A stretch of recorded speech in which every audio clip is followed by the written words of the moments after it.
Hello student, आज हम start करेंगे chapter 7 how do organism reproduce support material से। तो इसके फर्स्ट पेज में आपको थोड़ा सा चैप्टर का ओवरव्यू दे रखा है। पहले हम उसको थोड़ा समझते हैं। तो सबसे पहले रिप्रोडक्शन क्या होता है? The process of producing new individual like one self. वो प्रोसेस जिसमें एक न्यू इंडिविजुअल प्रोड्यूस होता है अपने जैसा। ठीक है, क्या जैसे कि ह्यूमन का बेबी ह्यूमन होगा, एनिमल का बेबी एनिमल होगा। इसके दो स्टेप्स होते हैं, एक होता है, दो प्रोसेस होते हैं। एक होता है असेक्सुअल रिप्रोडक्शन, जिसमें सिर्फ एक सिंगल पेरेंट इन्वॉल्व होता है, और एक होता है सेक्सुअल रिप्रोडक्शन जिसमें दो पेरेंट इन्वॉल्व होते हैं। तो इसमें जो असेक्सुअल है इसमें भी 5-6 टाइप्स हैं आपके पास। सबसे पहले आता है फिजन। फिजन में बाइनरी और मल्टीपल हो सकता है। दूसरा फ्रेगमेंटेशन, जिसमें वो टुकड़ों में बढ़ जाता है। वो हम आगे डिटेल में जब चैप्टर को समझेंगे तो और डिटेल में समझेंगे इन चीज़ों को। इसके बाद होता है रीजनरेशन, इसके बाद budding, vegetative propagation and spore formation. तो ये 6 टाइप ऑफ असेक्सुअल रिप्रोडक्शन है। फिर आप आ जाते हैं सेक्सुअल रिप्रोडक्शन में, जिसमें दो पेरेंट इन्वॉल्व होते हैं। तो सबसे पहले हम इसको ह्यूमन में देखेंगे। ह्यूमन में मेल रिप्रोडक्टिव सिस्टम होता है एंड फीमेल रिप्रोडक्टिव सिस्टम होता है। मेल में मेल गैमेट्स स्पर्म होते हैं, फीमेल में फीमेल गैमेट्स ओवम होते हैं। फिर इसके बाद जब इन दोनों गैमेट का फ्यूजन होता है, फीमेल और मेल के गैमेट का फ्यूजन होता है, तो या तो फर्टिलाइजेशन होता है या तो फर्टिलाइजेशन नहीं होता है। अगर फर्टिलाइजेशन होता है तो जाइगोट बनता है, एम्ब्रियो बनता है, फीटस बनता है एंड देन बेबी डेवलप होता है। और अगर फर्टिलाइजेशन नहीं होता है तो फीमेल में मेंस्ट्रुएशन का प्रोसेस स्टार्ट होता है। ठीक है, इसके अलावा बर्थ कंट्रोल मेथड्स भी होते हैं सेक्सुअल रिप्रोडक्शन में। ह्यूमन में मैकेनिकल बैरियर्स होते हैं, केमिकल मेथड होते हैं, कॉन्ट्रासेप्टिव डिवाइसेस होते हैं और सर्जिकल मेथड्स भी होते हैं। सर्जिकल मेथड में आपके पास आ जाते हैं, एक होता है ट्यूबेक्टमी और एक होता है वेसेक्टमी, जो कि मेल में होता है, और ट्यूबेक्टमी क्या होता है? फीमेल में होता है। ये एक तरह से नसबंदी का प्रोसेस होता है। इसके बाद हम प्लांट में देखेंगे। प्लांट में आपके पास मेल रिप्रोडक्टिव पार्ट्स होते हैं जिसको हम स्टेमन बोलते हैं, और फीमेल रिप्रोडक्टिव पार्ट्स होता है जिसको हम कार्पेल बोलते हैं। स्टेमन में और ये कार्पेल में क्या होते हैं? पॉलिनेशन होते हैं। पॉलिनेशन जो होते हैं दो तरह से काम करते हैं, सेल्फ पॉलिनेशन और क्रॉस पॉलिनेशन। और फिर जब इसका फर्टिलाइजेशन होता है पॉलिनेशंस का, तो फिर फॉर्मेशन ऑफ फ्रूट या सीड बनता है। फ्रूट बनेगा, फ्रूट के अंदर ही सीड होगा। तो अब हम इस चैप्टर को थोड़ा डिटेल में पढ़ेंगे। तो यहाँ पर सबसे पहले आता है रिप्रोडक्शन। रिप्रोडक्शन क्या है? वो प्रोसेस है जिससे कोई लिविंग ऑर्गेनिज्म एक नए इंडिविजुअल को प्रोड्यूस करता है जो कि बिल्कुल सिमिलर होता है उसके जैसा, और ये इंश्योर करता है कि लाइफ पर, जो अर्थ पर लाइफ है, उसकी कॉन्टिन्यूटी बनी रहे। इसमें एक न्यूक्लियस होता है। सेल जो होती है, आपने 9th क्लास में पढ़ा होगा कि जो ह्यूमन बॉडी है या एनिमल बॉडी है, प्लांट बॉडी है, ये सेल से बनती है और सेल में एक न्यूक्लियस होता है।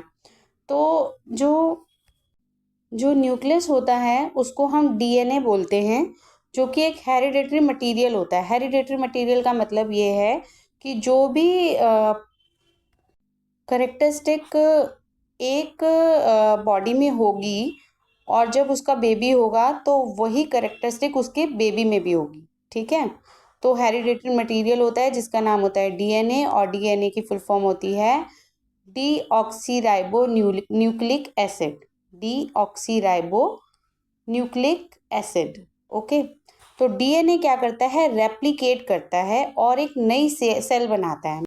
डीएनए क्या करता है? रेप्लिकेट करता है। सेम जो नई सेल बनाता है उसमें भी वही करेक्टरिस्टिक होते हैं जो पुराने डीएनए में होते हैं, और पर क्या होता है, कुछ चेंजेस भी आते हैं जो कि वेरिएशन का कारण बनते हैं। वेरिएशन क्या होता है अब हम धीरे धीरे समझेंगे। So this new cell will be similar but may not be identical to original cell. तो ये जो नई सेल बनेगी ये सिमिलर तो होगी पर पिछली सेल की आइडेंटिकल नहीं होगी, मतलब सेम टू सेम नहीं होगी जैसी ओरिजिनल थी, उसमें कुछ ना कुछ वेरिएशन होंगे। वेरिएशन क्या होते हैं? वेरिएशन हमारे लिए यूजफुल होते हैं सर्वाइवल के लिए। किसी भी इंडिविजुअल के लिए या स्पीशीज़ के लिए एक टाइम पे, as well as basic for evolution. तो एवोल्यूशन के लिए भी ये बहुत ज़रूरी होते हैं इसमें वेरिएशन होना, क्योंकि तो वेरिएशन के कारण क्या होता है, जो नई सेल है उसके अंदर ज़्यादा पावर होगी एनवायरनमेंट के अकॉर्डिंगली सर्वाइव करने की। जैसे टेम्परेचर बढ़ गया एनवायरनमेंट में या कोई बीमारी आ गई, तो जो नई सेल होती है उसके अंदर क्या होता है, ज़्यादा इम्यूनेशन पावर होती है, या अपन सर्वाइवल जो इंस्टिंक्ट होता है वो ज़्यादा होता है उसके अंदर। ठीक है, तो इसीलिए वेरिएशन बहुत ज़रूरी है और एवोल्यूशन के लिए भी ज़रूरी है। इसके बाद आते हैं हम टाइप ऑफ रिप्रोडक्शन। सबसे पहले आता है असेक्सुअल रिप्रोडक्शन। एक सिंगल इंडिविजुअल जो है वो एक नए इंडिविजुअल को प्रोड्यूस करता है, रिप्रोड्यूस करता है। इसमें गैमेट्स नहीं होते हैं। इसमें नया जो इंडिविजुअल बनता है वो आइडेंटिकल होता है, अपने पेरेंट्स जैसा होता है बिल्कुल। It is extremely useful as a means of rapid multiplication. तो ये बहुत यूज़फुल है अगर हमें रिप्रोडक्शन में रैपिड मल्टीप्लिकेशन करना हो, ज़्यादा से ज़्यादा रिप्रोडक्शन होना चाहिए, तो इसके लिए ये यूज़फुल है। अडॉप्टेड बाय लोअर ऑर्गेनिज्म, तो जो लोअर ऑर्गेनिज्म होते हैं उनमें असेक्सुअल रिप्रोडक्शन होता है। तो इसमें हमारे कुछ एग्जाम्पल आ जाते हैं, अमीबा, हाइड्रा, पोटैटो, ये कुछ ऐसे ऑर्गेनिज्म हैं जो असेक्सुअल रिप्रोडक्शन का पार्ट होते हैं। अब आते हैं सेक्सुअल रिप्रोडक्शन। इसमें दो इंडिविजुअल की ज़रूरत होती है, one male and one female, जो कि एक नए इंडिविजुअल को राइज करते हैं, मतलब रिप्रोड्यूस करते हैं, और इसमें गैमेट्स बनते हैं। नया जो इंडिविजुअल होता है जनरली सिमिलर होता है बट आइडेंटिकल नहीं होता है अपने पेरेंट्स जैसा। सिमिलर का मतलब है बहुत सारे करेक्टरिस्टिक्स उसके, आईज, नोज, बहुत सारे करेक्टर, हेयर, ये क्या होते हैं, एक जैसे होते हैं बट बिल्कुल एग्जैक्टली सेम नहीं होता। और आइडेंटिकल का मतलब होता है बिल्कुल एग्जैक्टली अपने पेरेंट्स जैसा होना, कोई भी करेक्टरिस्टिक का चेंज ना होना। ठीक है, it is useful to generate more variation in the species. तो जो सेक्सुअल रिप्रोडक्शन होता है, इसमें जब एक नई स्पीशीज आती है या एक नई जनरेशन आती है तो उसमें क्या होता है, थोड़ा बहुत वेरिएशन होता है, और ये हायर ऑर्गेनिज्म द्वारा अडॉप्ट किया जाता है ह्यूमंस में, आप इन्हें देख सकते हैं। इसके बाद आता है मोड्स ऑफ असेक्सुअल रिप्रोडक्शन। तो अब इसके भी बहुत सारे पार्ट है, उसमें से सबसे पहला पार्ट है फिजन। फिजन क्या होता है, जो पेरेंट सेल होती है यानी कि जो मेन सेल होती है, फर्स्ट सेल होती है, उसका डिवाइड हो जाना डॉटर सेल के अंदर। ठीक है, तो इसमें भी दो तरह के फिजन्स होते हैं। पहला होता है बाइनरी फिजन और दूसरा होता है मल्टीपल फिजन। बाइनरी फिजन में क्या होता है, दो सेल बनती है, एक सेल से दो सेल बनती है, इसका एग्जाम्पल है अमीबा। और मल्टीपल फिजन में क्या होता है, एक सेल से बहुत सारी सेल्स बनती हैं, मैनी सेल्स आर फॉर्म्ड, इसका एग्जाम्पल है प्लाज्मोडियम। ठीक है, तो यहाँ आप पिक्चर में नीचे देख सकते हैं कैसे सेल डिवाइड हो रही है। इसके बाद आता है बाइनरी फिजन इन लेशमैनिया, ये जो है लेशमैनिया का एग्जाम्पल है। इसके बाद आप देखेंगे फ्रेगमेंटेशन। फ्रेगमेंटेशन क्या होता है, टुकड़ों में टूट जाना। The organism breakup into smaller pieces, वो ऑर्गेनिज्म क्या होता है, स्मॉलर पीसेस में ब्रेकअप हो जाता है। मैच्योरेशन के बाद, जब एक जो सेल है या एक जो ऑर्गेनिज्म है वो मैच्योर हो जाता है, उसके बाद वो ब्रेक होता है। और जब वो ब्रेक हो जाता है तो वो एक नए इंडिविजुअल में डेवलप हो जाता है। इसका एक एग्जांपल है स्पायरोगायरा। तो यहाँ आप देख सकते हो कि एक यहाँ पर वो है ऑर्गेनिज्म, उसके बाद वो ब्रेक होकर फ्रेगमेंट हो गया है। ठीक है, इसके बाद आता है regeneration. In organism in somehow cut और ब्रोकन इनटू मैनी पीसेस। एक ऑर्गेनिज्म को कैसे भी करके या तो वो टूट जाता है, ब्रोकन आउट हो जाता है, या उसको काटा जाता है बहुत सारे पीसेस में, और हर एक जो पीस है वो एक कंप्लीट ऑर्गेनिज्म की तरह ग्रो होता है। तो इसका एग्जांपल है प्लानेरिया एंड हाइड्रा। तो यहाँ देखिए आप, यहाँ पर पिक्चर में दिखाया हुआ है कि कैसे इसको ब्रेक किया हुआ है या काटा हुआ है, और हर एक ऑर्गेनिज्म जो है एक नए ऑर्गेनिज्म में डेवलप हो गया है। इसके बाद आता है बडिंग। बड क्या होती है, जो डेवलप होती है इनटू टाइनी इंडिविजुअल के रूप में। बड छोटी सी कली टाइप होती है। ठीक है, तो ये अपने आप में एक टाइनी इंडिविजुअल की तरह डेवलप होती है और ये डिटैच हो जाती है अपने पेरेंट बॉडी से, जो मेन जो जहाँ से ये इसने बर्थ लिया वहाँ से डिटैच हो गई मैच्योरेशन के बाद and develop into a new individual. तो इसका एक एग्जांपल है हाइड्रा। तो यहाँ आप देख सकते हैं बडिंग इन हाइड्रा। तो यहाँ पिक्चर में दिखाया है कि बड बनी है और बड जब डेवलप हो गई मैच्योर हो गई तो उसके बाद वो उससे सेपरेट हो गई। ठीक है, इसके बाद आता है वेजिटेटिव प्रोपोगेशन। तो बहुत सारे प्लांट में क्या होता है, एक नया प्लांट डेवलप होता है वेजिटेटिव पार्ट से। वेजिटेटिव पार्ट क्या होते हैं, जो भी हमारा फ्रूट होता है या वेजिटेबल होती है, उसकी रूट होती है, स्टेम होती है, लीव्स होती हैं, उन्हीं को उनके वेजिटेटिव पार्ट बोलते हैं। तो कुछ जो प्लांट हैं वो रूट से डेवलप होते हैं, नया प्लांट उनके रूट से ही बन जाता है। तो उसका एग्जांपल है डलियाज, स्वीट पोटैटो। स्टेम से पोटैटो और जिंजर डेवलप होते हैं, और लीव से ब्रायोफाइलम, और लीफ जो होती है उसमें बर्ड्स होती हैं और वो एक नए प्लांट में डेवलप हो जाती है। इसके अलावा हमारे पास कुछ आर्टिफिशियल मेथड भी होते हैं जिससे हम नए प्लांट ग्रो कर सकते हैं।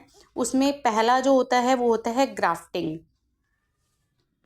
तो ग्राफ्टिंग क्या होती है, मैं आपको एक एग्जांपल के तौर पे समझाती हूँ। जैसे कि एक प्लांट है जो कि फल अच्छा देता है, फ्रूट उसका अच्छा होता है, बट उसकी रूट्स जो है बहुत ही वीक होती हैं। और एक प्लांट है जिसकी रूट स्ट्रांग है लेकिन वो फल अच्छा नहीं देता है या फल देता ही नहीं है वो प्लांट। तो क्या होगा कि जो उसकी ब्रांच है पहले प्लांट की जिसका फल अच्छा है, उसकी ब्रांच को हमने किसके साथ अटैच कर दिया, दूसरा वाला जिसकी रूट्स मजबूत थी उसकी स्टेम के साथ हमने उसको अटैच कर दिया। अब जो नया प्लांट बनेगा उन दोनों के जॉइनिंग से, वो क्या होगा, फ्रूट भी अच्छा देगा और उसकी रूट्स भी मजबूत होंगी। तो इस प्रोसेस से हम क्या करते हैं, एक हेल्दी प्लांट को डेवलप करते हैं ताकि उसमें फ्रूट भी अच्छा आए और उसकी जड़ें भी मजबूत हो और उसके सारा जो प्लांट के पार्ट है वो सारे भी स्ट्रांग हों। फिर आता है हमारा कटिंग। जो कटिंग होता है उसमें हम किसी प्लांट की किसी स्टेम को या रूट को या लीफ को अगर हम मिट्टी में दबा देते हैं, काट कर उस पौधे से अलग कर कर, तो वो वाला जो प्रोसेस है उसको हम कटिंग कहते हैं, और इससे उन्हीं के रूट से या स्टेम से एक नया प्लांट डेवलप हो जाता है। तो लेयरिंग क्या होता है, जब आप किसी प्लांट की एक झुकी हुई डाली को नीचे मिट्टी में दबा देते हैं तो धीरे धीरे वो एक नए प्लांट के रूप में ग्रो हो जाता है, जिसे हम लेयरिंग कहते हैं।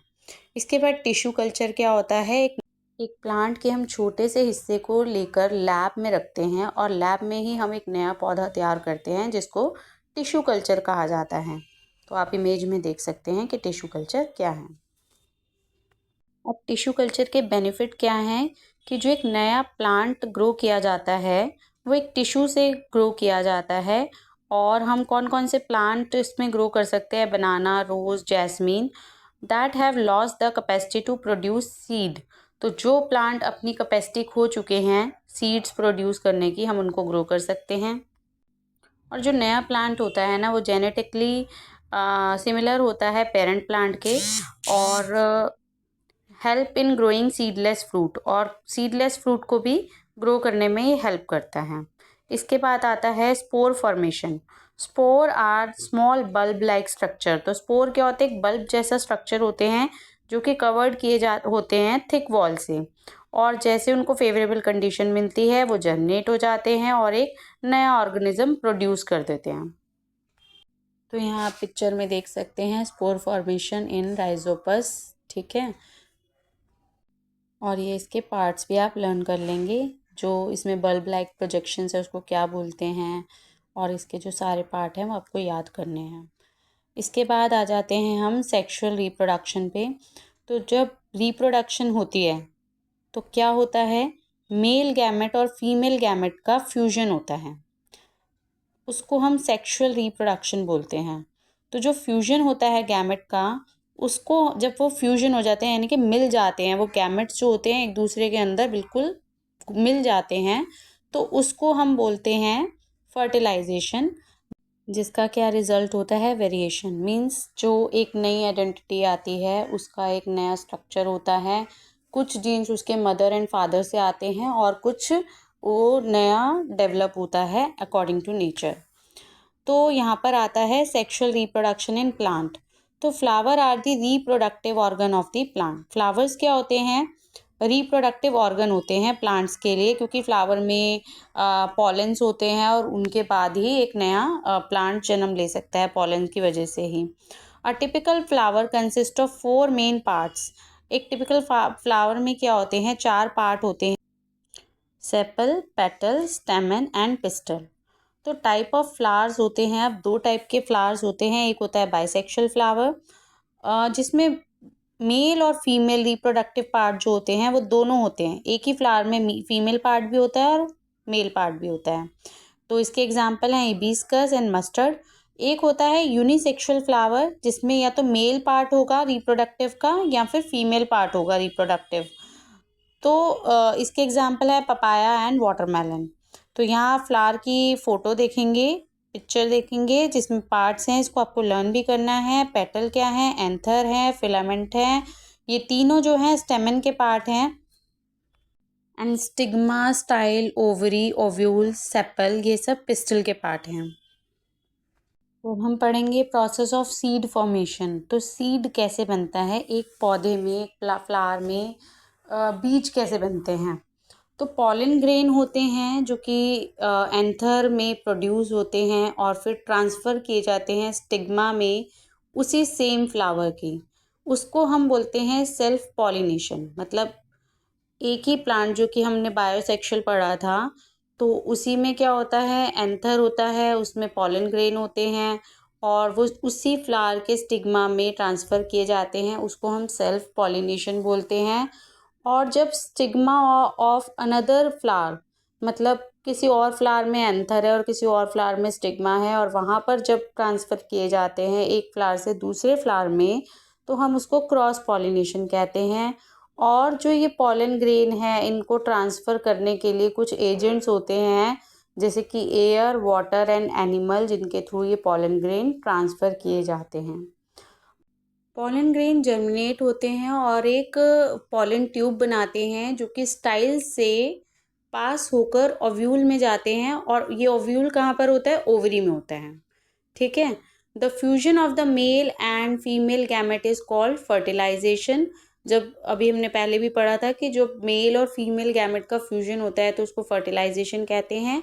और zygote is produce inside the ovary. और फिर क्या होता है, जब फ्यूजन हो जाता है तो फिर एक जाइगोट बनता है जो कि ओवरी में होता है। Zygote divide two form embryo. अब जाइगोट क्या होता है, डिवाइड हो जाता है और एम्ब्रियो में कन्वर्ट हो जाता है। और ovule develop thick coat and change into seed gradually.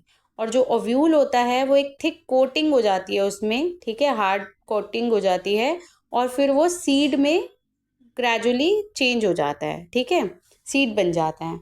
Ovary changes into fruit and other part of the flower fall of. अब ओवरी क्या होती है, जब फूल में फल में चेंज हो जाती है, तो जो फ्लावर के जो पार्ट होते हैं वो नीचे नीचे गिर जाते हैं, और जो फ्रूट होता है वो धीरे धीरे ग्रो करने लग जाता है। तो आप इस पिक्चर में देख सकते हैं कि पॉलन ग्रेन गया स्टिग्मा में, और फिर पॉलन ट्यूब के थ्रू गया, और फिर ओवरी में गया, देन फिर ओव्यूल में, फिर सेकेंडरी न्यूक्लियस, और फिर फीमेल जर्म सेल्स यहाँ पर, और मेल जर्म सेल्स का वो हो रहा है, फ्यूजन हो रहा है यहाँ पर, ठीक है। Germination of pollen in stigma. The seed germinate to form a plant under suitable condition such as air and moisture. तो सीड कैसे जर्मिनेट होता है प्लांट में, एक सुटेबल कंडीशन, एयर और मॉइस्चर उसको जब मिलता है तो वो जर्मिनेट हो जाता है। ओके। अब है double fertilisation.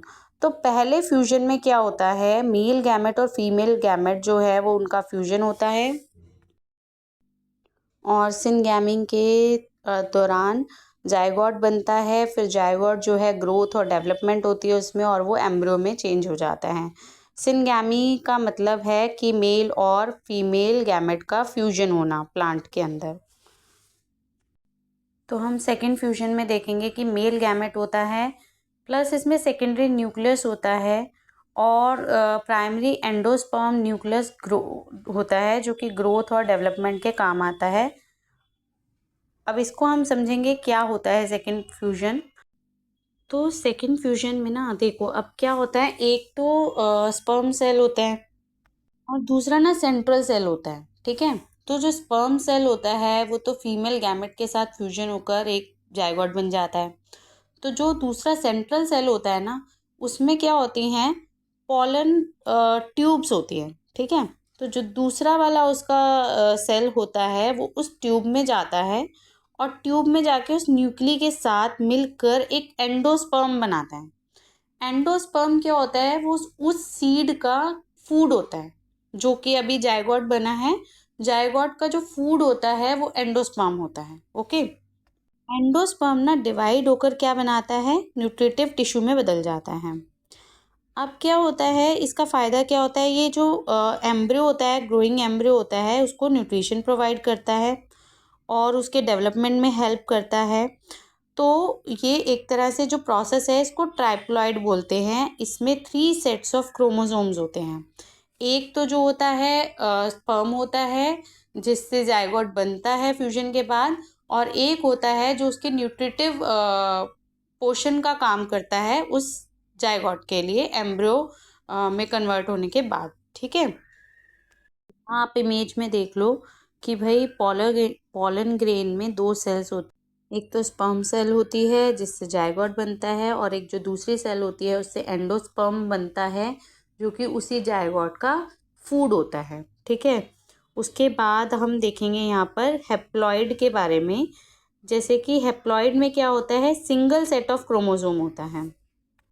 Single set of chromosome का मतलब होता है कि जो पेरेंट्स से आता है ना, एक फीमेल गैमेट होता है, एक मेल गैमेट होता है, और दोनों के फ्यूजन से जो बेबी बनता है उसे हम हेप्लॉइड बोलते हैं। अब जो डिप्लॉइड होता है वो क्या होता है, एक ह्यूमन सेल होती है जिसमें माइटोसिस होता है, मायोसिस होता है, और जो माइटोसिस होता है वो सेल डिवीजन होता है जिससे नई सेल्स बनती हैं, ग्रोथ के काम आता है। और जो मायोसिस होता है वो रिप्रोडक्शन के लिए वो सेल काम आती है, जो आपने 9th क्लास में पढ़ा था। तो वो डिप्लॉइड का पार्ट है जिससे ह्यूमन ग्रोथ होती है। तो ट्राइप्लॉइड जो है वो आपको मैंने बताया था, इसमें 3 सेट्स ऑफ क्रोमोसोम होते हैं, जैसा कि हमने अभी पढ़ा भी था। सेकंड फ्यूजन में ये काम आता है। एक जो स्पर्म सेल होती है जो कि जाइगोट बनाने के काम आती है, और जो दूसरी सेल होती है वो एंडोस्पर्म होता है जो कि फूड प्रोवाइड करता है सीड को, ठीक है, या जाइगोट को। और आप हेप्लॉइड, अब मैंने बता दिया आपको कि क्या होता है, इसमें सिंगल सेट ऑफ क्रोमोसोम होता है, मदर या फादर से बेबी में जाता है। और डाइप्लॉइड जो होता है वो जो अब नया बेबी बना है उसके ग्रोथ के लिए, और उसके अंदर जो रिप्रोडक्शन सेल्स होती है वो डाइप्लॉइड होता है, और ट्राइप्लॉइड भी मैंने आपको एक्सप्लेन कर दिया है। इसके बाद हम पढ़ेंगे रिप्रोडक्शन इन ह्यूमन बीइंग। तो ह्यूमन जो होते हैं वो रिप्रोडक्शन कैसे करते हैं, सेक्सुअल मोड द्वारा। सेक्सुअल मैच्योरेशन क्या होता है, the period of life when production of germ cells in female and sperm male, ठीक है। जो फीमेल का होता है उसे ओवा बोलते हैं, और जो मेल का होता है उसे स्पर्म बोलते हैं। जर्म सेल्स होती हैं जो प्रोडक्शन का काम करती हैं, ठीक है। दिस ये जो पीरियड होता है सेक्सुअल मैच्योरेशन का, इसको हम प्यूबर्टी बोलते हैं। मतलब कि जब हम अपनी टीन एज में आ जाते हैं तो ये जो सेक्सुअल सेल्स हैं हमारी मैच्योर हो जाती हैं, तो इस पीरियड को हम प्यूबर्टी कहते हैं। प्यूबर्टी में क्या क्या चेंजेस आते हैं मेल और फीमेल, तो उनके आर्म पिट में और जेनिटल एरिया में क्या होता है, हेयर ग्रोथ होने लग जाते हैं, और स्किन बहुत ऑयली होने लग जाती है जिससे पिंपल भी आने लग जाते हैं। गर्ल्स में जो है ब्रेस्ट साइज जो है उनका बड़ा होने लग जाता है, और गर्ल्स जो है उनको मेंस्ट्रुएशंस होने लग जाते हैं। बॉयज़ में जो है उनके फेस पे थिक हेयर आने लग जाते हैं, उनकी आवाज़ थोड़ी क्रैक करती है, और these changes signal that sexual maturity is taking place. इससे पता चलता है कि उनके अंदर एक सेक्सुअल मेच्योरिटी आ रही है। तो मेल में हम देखेंगे रिप्रोडक्टिव सिस्टम क्या है। सबसे पहले उनके जो पार्ट्स हैं रिप्रोडक्टिव ऑर्गन्स के, उसमें एक आता है टेस्टीज। ये क्या होते हैं, इसमें 2 पेयर होते, मतलब एक पेयर होता है टेस्टीज का जो कि स्कॉटम के अंदर होता है, which is present outside the abdominal cavity, जो कि एब्डोमिनल कैविटी के बाहर होती है। Scrotum has a relatively lower temperature needed for the production of sperm. तो जो स्कॉटम है उसको लोअर टेम्परेचर चाहिए होता है स्पर्म प्रोड्यूस करने के लिए। इसमें क्या होता है, मेल जर्म सेल्स होते हैं जो कि स्पर्म कहलाते हैं, यहाँ पर बनता है वो स्कॉटम में। और testes release male sex hormones testosterone. और जो टेस्टीज में से क्या होता है, सेक्स हॉर्मोन्स निकलते हैं जिनको टेस्टेरॉन बोलते हैं। और इसका फंक्शन होता है प्रोडक्शंस जो है, स्पर्म की जो प्रोडक्शन है उसको रेगुलेट करना, और जो प्यूबर्टी में चेंजेस आते हैं वो लेकर आना। ये टेस्टेरॉन नाम के केमिकल का काम होता है जो कि टेस्टीज से रिलीज होते हैं। उसके बाद आते हैं वास डेफरेंस। ये it passes sperm from testes to urethra. ये स्पर्म को पास करता है टेस्टी से लेके यूरेथ्रा तक। और यूरेथ्रा जो है ये कॉमन पैसेज होता है स्पर्म्स और यूरिन के लिए, ठीक है। तो स्पर्म्स और यूरिन दोनों ही कहाँ से पास होते हैं, यूरेथ्रा से। और इसकी जो आउटर कवरिंग होती है उसको क्या बोला जाता है, पेनिस बोला जाता है। फिर उसके बाद आता है एसोसिएटेड ग्लैंड्स। एसोसिएटेड ग्लैंड्स में आते हैं seminal vesicles and prostate gland at their secretion to sperm, ठीक है। तो ये जो दोनों हैं, सेमिनल वेसिकल्स और प्रोस्टेट ग्लैंड, ये अपना सिक्रेशन जो है स्पर्म में डालते हैं, ऐड करते हैं। और जो ये फ्लूइड होता है ये नरिशमेंट देता है स्पर्म को, ठीक है, स्पर्म को जिंदा रखने में हेल्प करता है। And make their transport easy, और जो उनको मूव करना होता है उनका ट्रांसपोर्ट भी ईजी करता है। कौन, seminal vesicles and prostate gland, ठीक है। तो आप यहाँ पर इमेज में देख सकते हो कि जो मेल जो पार्ट है रिप्रोडक्टिव सिस्टम का, उसके सारे आपको नाम याद करने हैं। यूरेटर कहाँ है, यूरिनरी ब्लैडर कहाँ है, प्रोस्टेट ग्लैंड कहाँ है, सेमिनल वेसिकल्स कहाँ है, vas deferens, penis, urethra, scrotum and testis, ठीक है। अब आ जाते हैं हम फीमेल रिप्रोडक्टिव सिस्टम में। इसमें सबसे पहले आती है ovary. A pair of ovary is located in both side of abdomen. Abdomen मतलब पेट, पेट के दोनों साइड में क्या है आपकी ovary. Female germ cells, eggs यहाँ पर ही प्रोड्यूस होते हैं। और at the time of birth of girl, 1000 of immature egg are present in the eggs are present in the ovary. तब जब जैसे ही एक लड़की पैदा होती है तो उसके वहाँ पर ओवरी में हजारों जो एग होते हैं, इमेच्योर एग होते हैं, वो प्रेजेंट होते हैं जैसे ही कोई लड़की पैदा होती है, ठीक है। At the onset of puberty, जब वो प्यूबर्टी वाली स्टेज में आती है, कुछ एग्स जो है वो मैच्योर हो जाते हैं। और हर मंथ क्या होता है, जो एक एग होता है वो प्रोड्यूस होता है by one of the ovary. दो ओवरी में से एक एग हर महीने क्या होता है, प्रोड्यूस होता है। ओविडक्ट और फैलोपियन ट्यूब क्या होती है, ये क्या करती है, उस एग को रिसीव करती है जो कि ओवरी प्रोड्यूस करती है एवरी मंथ, और ट्रांसफ़र करती है इसको यूट्रस में, ठीक है। फिर उसके बाद फर्टिलाइजेशन होता है, गैमेट्स बनते हैं यहाँ पर, ठीक है। और यूट्रस में क्या होता है, एक बैग जैसा स्ट्रक्चर होता है यूट्रस में। तो क्या होता है, वो क्या करता है, where development of baby take place. उस बैग लाइक स्ट्रक्चर में क्या होता है, बेबी डेवलप होता है। जो यूट्रस है वो वेजाइना में ओपन होता है सर्विक्स के द्वारा। तो यहाँ आप इमेज में देख सकते हो ओविडक्ट कहाँ है, फैलोपियन ट्यूब कहाँ है, ओवरी, यूट्रस, सर्विक्स और वेजाइना कहाँ है। व्हेन एग इज फर्टिलाइज, अब जब एग फर्टिलाइज होता है तो उसको जाइगोट बोलते हैं। वो प्लांटेड होता है यूट्रस में और डेवलप होता है फिर एक एम्ब्रियो में।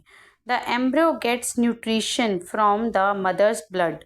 अब एम्ब्रियो को न्यूट्रिशन कहाँ से मिलता है, मदर के ब्लड से, with the help of special tissue called placenta, ठीक है। तो एक उसका स्पेशल टिश्यू होता है प्लेसेंटा, और उसके ब्लड से, मदर के ब्लड से उसको न्यूट्रिशन मिलता है। It provide a large surface area for the exchange of glucose, और वहाँ पर एक बड़ा सा सरफेस एरिया होता है जहाँ पे ग्लूकोज, ऑक्सीजन और वेस्ट मटेरियल एक्सचेंज होता है।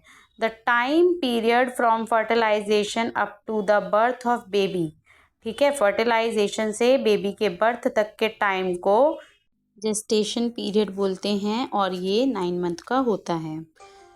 When when egg is not fertilize, जब एग फर्टिलाइज नहीं होता है तब क्या होता है? The uterus prepare itself every month to receive fertilize egg. तो यूट्रस जो है वो अपने आप को हर महीने प्रिपेयर करता है कि एक फर्टिलाइज एग आएगा वहाँ पर। The lining of uterus become thick and spongy. तो जब ऐसा टाइम होता है तो यूट्रस की जो लाइनिंग है वो थिक और स्पॉन्जी हो जाती है और require to support the embryo. तो एम्ब्रियो को सपोर्ट करने के लिए वो ऐसा स्पॉन्जी और थिक हो जाती है। When fertilization had not taken place, अगर फर्टिलाइजेशन नहीं होता तो lining is not needed any longer. तो लाइनिंग क्या होती है, वो ज़्यादा देर रहती नहीं है, वो ब्रेक डाउन हो जाती है और फिर this lining break and comes out through vagina as a blood. ये जो लाइनिंग है ये टूट जाती है और वेजाइना से ब्लड के रूप में और म्यूकस के रूप में बाहर आ जाती है।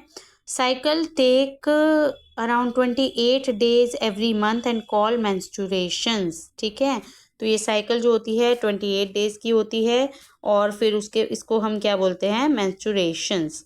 रिप्रोडक्टिव हेल्थ, तो रिप्रोडक्टिव हेल्थ का मतलब क्या होता है?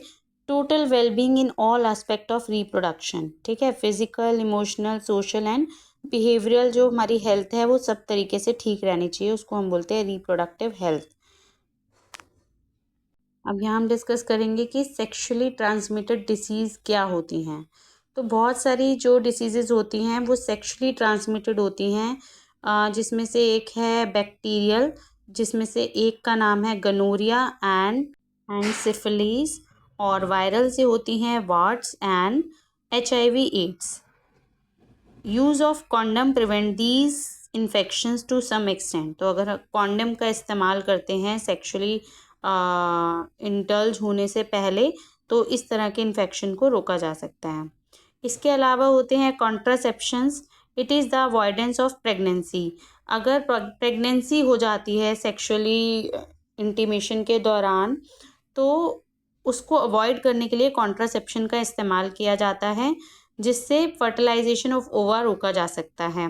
तो कॉन्ट्रासेप्शंस के कुछ मेथड भी हैं यहाँ पे, मैकेनिकल, फिजिकल बैरियर्स जिसका नाम है एक कॉन्डम और सर्वाइकल कैप। दूसरा है केमिकल मेथड्स हैं, पिल्स, गोलियाँ खा सकते हैं, दवाई खा सकते हैं। एक और मेथड है IUCD जिसमें लूप और कॉपर टी का इस्तेमाल किया जाता है, और सर्जिकल मेथड है वास्केटमी एंड ट्यूबेक्टमी। इसके अलावा जो है मेथड ऑफ कॉन्ट्रासेप्शंस हैं फिजिकल बैरियर, जिसमें क्या होता है to prevent the union of egg and sperm. तो इनका जो फ्यूजन है एग और स्पर्म के उसको ही प्रिवेंट कर दिया जाता है, और कंडम यूज़ कर सकते हैं उसमें, सर्वाइकल कैप और डायफ्राम। इसके अलावा केमिकल मेथड में हम ओरल पिल्स ले सकते हैं, और ये जो क्या करते हैं हार्मोनल बैलेंस को चेंज कर देते हैं बॉडी के, जिससे क्या होता है एग जो है वो रिलीज़ ही नहीं होता है। ठीक है, और इसके साइड इफ़ेक्ट भी हो सकते हैं। इसके अलावा है इंट्रायूटराइन कॉन्ट्रासेप्टिव डिवाइसेस जैसे कि कॉपर टी और लूप, जो कि यूट्रस में प्लेस किए जाते हैं ताकि प्रेगनेंसी को प्रिवेंट किया जा सके। इसके अलावा आते हैं सर्जिकल मेथड। तो मेल में आते हैं वास डिफरेंस को ब्लॉक कर दिया जाता है और स्पर्म ट्रांसफ़र नहीं हो पाता, जिसकी वजह से उसको बोलते हैं वास्केटमी। एंड फीमेल में फैलोपियन ट्यूब होता है जिसको ब्लॉक कर दिया जाता है, जिससे क्या होता है एग जो है वो ट्रांसफ़र नहीं हो पाता ट्यूबेक्टमी में। ओके, तो लास्ट में हम पढ़ेंगे फीमेल फिटिसाइड क्या होता है। The practice of killing a female child. Female child को मदर की वॉम में ही जब मार दिया जाता है तो उसे फीमेल फिटिसाइड बोलते हैं। फॉर अ हेल्दी सोसाइटी एक बैलेंस सेक्स रेशो होनी ज़रूरी है। मतलब कि अगर 1000 लड़के हैं तो 1000 लड़कियां होना भी ज़रूरी हैं, अगर एक बैलेंस और हेल्दी सोसाइटी अगर हम चाहते हैं तो।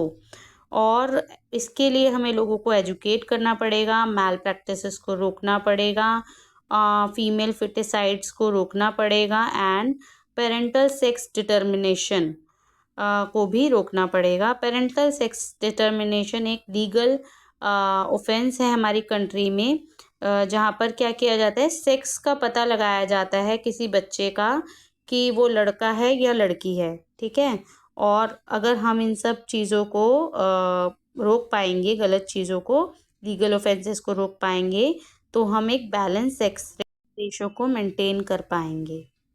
अगर आपको ये वीडियो अच्छा लगा हो, शेयर कीजिए, लाइक कीजिए, सब्सक्राइब कीजिए इस चैनल को, ताकि मैं और वीडियो आप तक पहुंचा सकूं। Thank you.